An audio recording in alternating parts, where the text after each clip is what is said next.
Good afternoon. Thanks for joining us at 13 News at Noon. I'm Anne Marie Tiernan, and right now here in Indianapolis, Vice President J.D. Vance is visiting our city, and there's a good chance he's here to talk about redistricting. Our Emily Longnecker is at the State House right now. And Emily, thanks for joining us live here at noon. Tell us what you've learned so far about that visit today. Well, Ann, Vice President Vance left the State House here about a half an hour ago after about an hour-long meeting with Governor Braun and other state Republican leadership. Now, the governor just put out a post on X a few minutes ago. We're going to bring it up, and I'm going to read it to you.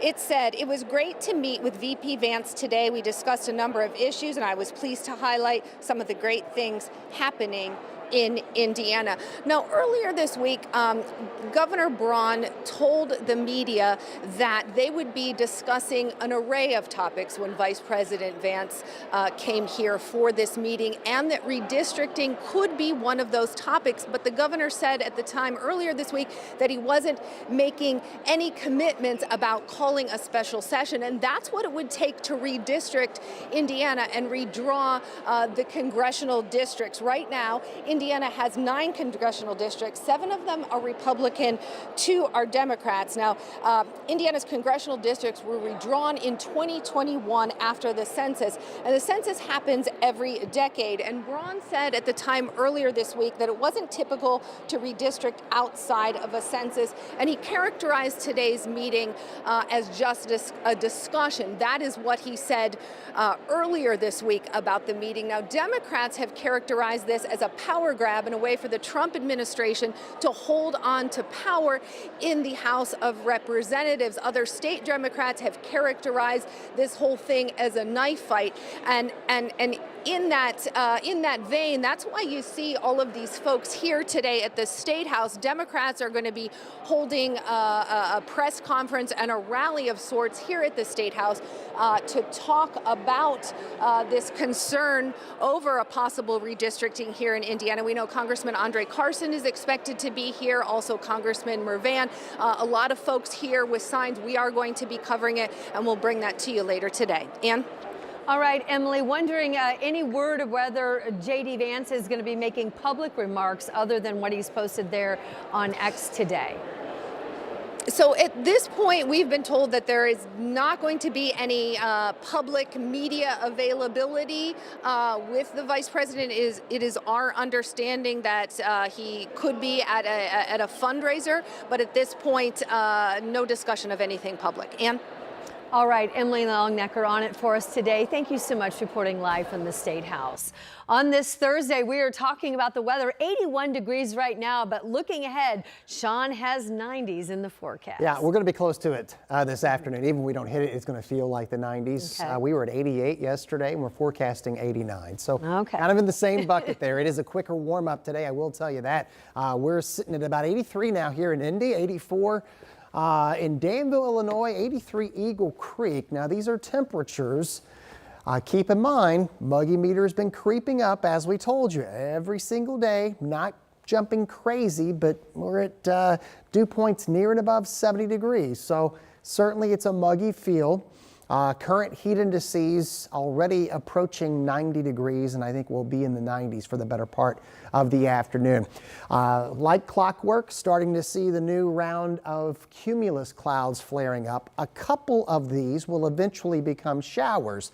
There's more notable storm action well to the west of us, and we've talked about this the last couple of days. These big storm complexes building on the edge of the hot dome and where they would be in relation to us. This thing is going to take a nosedive to the south. We may get a few little random storms across Illinois that may try to approach far western and northwestern Indiana, but the bulk of us will miss out on widespread rain, though a couple of showers are possible. Now, as we move ahead, 7-day forecast, we've got several days near and above 90 degrees. More on the heat wave ahead. We'll see you in a few minutes. All right, Sean, thanks so much. This afternoon, Metro Police are trying to figure out what led to a stabbing that put a man in the hospital. It happened along Lauren Hall Drive near East 46 and North Arlington Avenue on the northeast side. Officers tell us the man showed up at the hospital for treatment. Police at this hour tell us his condition is considered stable. And now to a proposed rate hike that could leave you paying up to $30 more a month on your electric bill. AES says by their numbers, they calculate it to be actually closer to $21. Both numbers, however, have Hoosiers who have to pay the hike concerned. Alex Almanza reports on last night's town hall about this rate increase. On Indy's west side, long faces, deep sighs, and dark thoughts about AES's proposed rate hike. I would rather get held up at gunpoint because at least that guy might be taking my money to pay his bills. Dozens gathered for a town hall hosted by the Citizens Action Coalition, urging Hoosiers to push back. AES says it needs more money for rising costs and investments, but the coalition asks how much is enough. That if they reduced their net income to 5%, there's no rate increase at all. Folks should be able to afford the basic necessities of life. The company filed its rate review in June. If approved, Phase 1 hits in early 2026, around a $12 increase. Phase 2 adds another $9 in 2027. But the coalition says that's not the full picture. Add in past hikes, fees, and environmental costs, and they say the real hit to customers is closer to $30 a month, nearly $470 million more for AES by 2027. I have constituents who make the decision, do I buy food, do I buy medicine? If you buy food and you got a power outage for 7, 8, 10 days, your food's gone. Those decisions were already made by people in the room. Darcy Stacer decided to fix her car over electricity. So now she says she has no power and still owes $2,000 to AES. I'm basically camping in my house right now using battery-powered lamps and fans.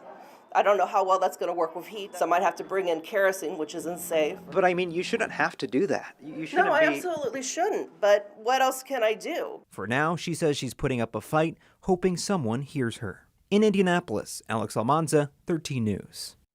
The Citizens Action Coalition says that AES customers can now write a letter to the Office of Utility Consumer Counselor urging regulators to say no. We have a link to that that'll help you out. Make that contact on our website right now, WTHR.com. Keep in mind the deadline for them to make a decision is coming up in March. Right now, there is an ongoing fight to bring more affordable housing here to Indianapolis, and right now that includes some new options on the near north side. At least they are breaking ground on it. Indy Health District broke ground on a $32 million project that's located at 22nd and Illinois. Indy Health District says partners like IU Health and the Near North Development Corporation help make it possible. IHD tells us this area by their numbers was a hot spot for crime, so they're very excited to bring about some positive change in the area. Indy Health District Director Jamal Smith says the location where someone lives really does play a key role in their overall health. So there's a housing crisis all over the country, so unfortunately Indy is no exception to that rule, and so this is our opportunity to do our part in creating some sense of a solution for the issue. This project, they propose to have 116 rental units, a mix of apartments and townhomes. He says they plan to finish construction in 26 and have people move in soon after that. So application details will come out closer to when the building is ready to accept tenants. Right now, Republican leaders in the Indianapolis City County Council say they want to put more teeth into the city's curfew ordinance, and they're hoping that hefty fines will help pay off. This curfew violation proposal is coming in response to recent incidents that we've had in Indianapolis involving juveniles, and it calls for more parental accountability.